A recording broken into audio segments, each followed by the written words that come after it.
Hello, today we're going to talk about social media content. Do you have existing social media profiles and content is where you struggle?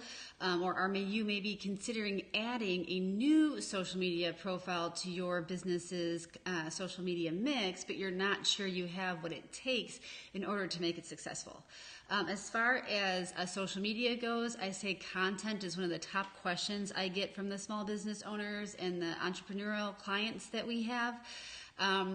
You might have heard that, there's a new platform you just have to be on or it's perfect for your demographic. But the truth is not all social media platforms are made the same. And you might not have or might not be producing the type of content you need to have or need to be generating in order to be successful on that platform. My name is Liz Jostis, and I own Eli Rose Social Media, where we help small business owners and independent professionals with all their social media and online marketing needs. So this is second in our little general social media series. We have about 6 weeks of content plan that we're going to go live with. So we hope that you will continue to join us on that.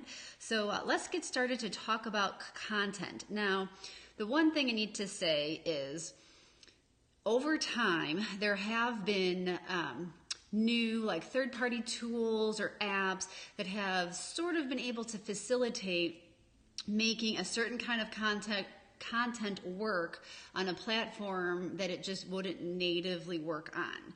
So there definitely are workarounds to a lot of these, but because we work with those small business owners, we know that either the time or the budget or the understanding, you don't want to get more complicated with learning a whole bunch of tools or figuring out a whole bunch of tools or paying for these extra tools just to try to make some of these things jive a little bit better. So for the purposes of this training, we're really just going to try to focus on what the native features of any given platform offer you and the kind of content that just natively works there the best. So let's get started. So Photos are pretty universal. Hey, Keith. Photos are pretty universally used, except for obviously like YouTube, because YouTube, you got to have video. Square crop is best for Instagram, but you can have larger images, more rectangular shaped images on Instagram. For Pinterest, you have to have an image, but you also have to have a link. So if you at least have a website, even if that image doesn't maybe necessarily directly connect to a website or directly connect to a service page that you have, you can upload that image to Pinterest and then add even just your home page. So you can make those pictures work on Pinterest if they're not just you don't natively say blog where you have a whole bunch of links that have an image, or you don't have an online store. So you can make that work if you have a whole bunch of images that you do want posted to your boards, but you got to have that link that goes with that too. Google Plus is wonderful for photo collections if you want to upload a whole bunch of photos at once. For Facebook, and it's been like this for a while, but Facebook always changes. A single photo upload tends to get a better organic reach than 2 or more photos. So for Facebook, you are better doing just one at a time. Obviously, there are going to be reasons where you do want to go ahead and have more than one added at once, but just something to keep in mind. So videos, they're kind of the baby across social media right now. And to tie into that, sort of the disclaimer that we're sticking with the native functionalities, the other part of this is, because of small business owners, I am going to focus more on videos that are not just going to disappear in 24 hours. So sure, Snapchat, Instagram stories. Now, if you are making those live videos on those disappearing platforms, if you go ahead and download those videos for later use, that makes it just a whole lot more worth your time. That's what's challenging with the disappearing stuff, because whether they're photos or videos, if it's gone within a day, that's just really hard for most small business owners, because it's just constant video content generation that just goes poof once it expires. So really with videos, there's sort of sharing a link to a video, there's native videos or direct uploaded videos, and then there's live videos. So of those three video types, that sharing the link is probably the least awesome. So you can share a link. Pinterest even has videos now. If any of you are kind of on a jump in before it gets crowded, the Pinterest space gets crowded in videos, you can pin videos now, which is awesome. I'm just starting to see a little bit of that. But if you share a link to, say, a YouTube video, or you share a link to a video on Vimeo or some of those other video hosting sites, if you do that on Facebook, now this is not the case, you can go ahead, share it on Twitter, share it on LinkedIn, share it on Google+, but on Facebook, because Facebook really wants to be the one that hosts the video, you don't get the cool features that you would if you did like a live video on Facebook, or if you directly uploaded a video file that you shot directly to Facebook.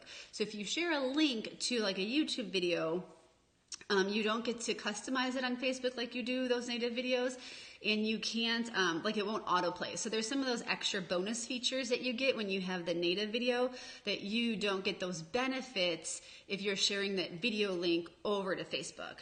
And you can share any kind of link really on Twitter, but Twitter videos in general, like if you shoot a live video for Twitter, you do max out in the amount of time. I believe it's like 140 seconds as of right now. So video links work less awesomely on Twitter than they would on some other platforms. So native video, that would be video, like say if the whole live video thing freaks you out and you're like, well, if I shoot a video myself, I can take a few takes and then use the video that I like the best. So in that case, if you directly upload it to Facebook, that's awesome. This is where the time restraints come into play. So Twitter currently is 140 seconds and Instagram is at a minute. So you do have some time considerations there. LinkedIn recently added that native video upload to profiles, but that feature isn't currently available for company pages. So you're a little bit hit or miss on some of the native video or directly uploaded video options. And you can definitely go ahead and put something like that on Google. The live video is awesome because, at least as far as Facebook goes, live is, it's the baby of Facebook, so you get the most organic reach when you're live. The benefit with live, whether it's here or on some of those disappearing platforms, if you can download that video to use later, that's great. On Facebook, once your live video broadcast, it's completed, it does reside on your Facebook page.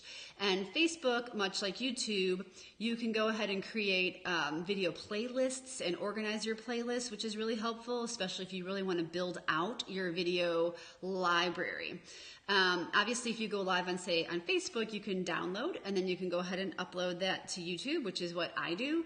And Ecamm, which Ecamm Max, you can directly, with a newer update, you can directly just export straight from Ecamm to YouTube, which is really awesome. So not to go too far down the live video and repurposing rabbit hole there, let's talk about GIFs. So GIFs are another thing, like natively, if you're on the Twitter app, they have a button you can just push right there and incorporate those GIFs into your tweet. So the GIFs are probably easiest to use on Twitter, just sort of like across the board as of right now. You can have GIFs on Pinterest. The challenge is they don't move when they're in the news feed. They only move after you click on them. So they don't quite have that attraction of the movement, at least as the way things are right now. Because as you know with social media, things always change. You can share links from like Jiffy.com and other places. And then it'll sort of like render as a GIF after you've shared that link and posted. So you still can kind of make that work on some platforms. But right now, Twitter is the one where it's just awesome because it's right there and you can search for it and incorporate it straight into your tweet, like right off the bat. Articles and blog posts. I am a huge fan of blogging. I think every business needs to blog. There are endless reasons why you should blog. And with every blog post or every page on your website, you really should have at least one image. So that also means that that one image makes it pinnable because you need to have an image in order to pin, but also just about every social platform looks for and tries to pull in an image file when a link is copied and pasted there. For Twitter, you want to set up your Twitter cards, or which you can do either through your Twitter account, or there's stuff you can do on your website, depending what your CMS is. Like if you use WordPress, there's various social media sharing plugins where you can kind of arrange your Twitter card and set it up so that the image pulls in with the tweet, so you're not just tweeting a link. For a long time, photos weren't really working so well on Twitter, but that has kind of changed over time, and it's even using things like buffer. You can even easily add an image to your tweets, so it's not just links and words. You definitely get more engagement on Twitter if your tweets have an image versus if they didn't have an image. So that's something to keep in mind. So blog posts, obviously you can't share that kind of a thing on YouTube, but everywhere else, with the exception of Instagram, it works really well. So the one challenge with Instagram is without some kind of third-party tool or paying for a service or paying for Instagram ads, you can't include a clickable link in the caption of your photo. So that's the challenge with Instagram, that there's sort of that disconnect if you really want to use it as a traffic driver. There are some extra steps you can hope people take, and there's a really cool tool called Linktree that I recommend that gives you a new link for your Instagram profile. So when someone clicks on that link, it's kind of like they go to a mini landing page, and you can control all the links that show up on that mini landing page. So that's really helpful. And I have a blog post all about Linktree. If you guys want that, just leave a comment saying that, and I'll post that to you. So there are, again, some workarounds for Instagram with the links, but again, natively, Instagram and links, they don't get along very well. If you have an online catalog, because I do have some clients who sell online, Pinterest, absolutely, because you have tons of links and tons of pictures, so that's tons of pinning. You can also, share those links and images on Twitter. Facebook's going to work. Google Plus is going to work. LinkedIn is going to work. But Pinterest, if you have an online catalog, I would say Pinterest. If your demographic is there, your ideal client type is there, Pinterest is definitely like 2 thumbs up. Lastly, I would say text only, because you don't always have a link or a picture or a GIF or a video that you want to share. You can post that just about every place, not Instagram, Pinterest, or YouTube, obviously, but Twitter, you can just put words, LinkedIn, Google Plus, Facebook. Text only generally is not a big engagement driver, so people don't use that nearly as much. Hey, Rhonda. So, with all that being said, you're having a plan for your social media accounts includes having a good mix of content, but I do unfortunately have clients say, hey, I really want to start such and such a profile, and then when we start talking about what you need to make that profile work, then it's like, maybe not. So before you go ahead signing up for a bunch of accounts in your company's branded name, getting that username, make sure you put some thought into if you either can dedicate the time and effort to generate new content, and if it just makes sense, because you don't want to start something that just is that much more difficult for you to be successful at. If you want to start a social media profile, you want to know that you have what it takes to make that successful. So I recently did a blog post that really lays out all of this information. So if you want the blog post on the social media content, let me know in the comment, and I will get you that link. So I will go live probably on Wednesday again with some more social media, just sort of general social media information. And then from there, I haven't decided yet if we're going to move over to blogging or SEO next, but we have a whole bunch of stuff lined up. I want to go live 3 times a week for at least the next 6 weeks with just tons of information to share. So you all have a good rest of your day. See ya.